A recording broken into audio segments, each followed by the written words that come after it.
May nadaanan akong isang question sa isang group ng kotse. Decided na siya kung anong kotse yung bibilhin niya.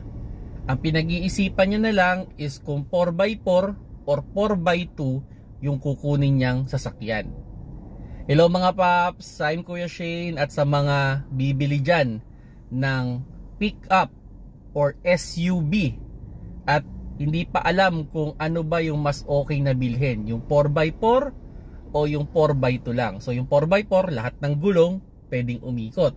Pag yung 4x2, yung likod lang ang iikot. Para sa akin depende kasi yan kung saan ninyo gagamitin yung sasakyan or kung ano ba yung kondisyon nung kalsada na dadaanan ng kotse. Kasi kung yung inyong terrain o yung dadaanan ninyo ay laging maputik, madulas, malubak, or mabuhangin, syempre mas recommended dyan yung 4x4. Pero kung kayo naman ay more on city driving, highway, halos hindi kayo nadadaan sa mga madudulas or maputik or mabuhangin na kalsada, para sa akin okay na yung 4x2 kasi sayang din yung amount na i-increase pag 4x4 yung kinuha mo.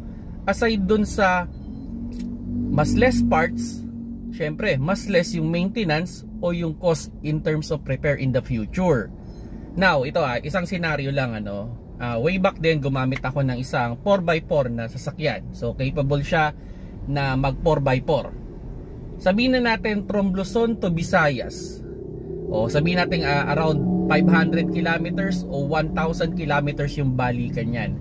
Alam nyo ba na ang siguro nagamit ko lang yung 4x4 o sinwitch ko lang sa 4x4 ng almost siguro mga 200 meters lang.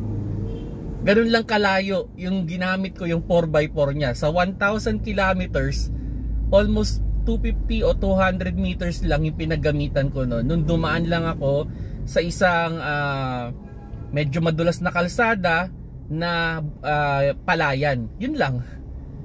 Pero kung tutusin, kaya naman nung 4x2. Pero nanigurado na ako, so ginamit ko yung 4x4.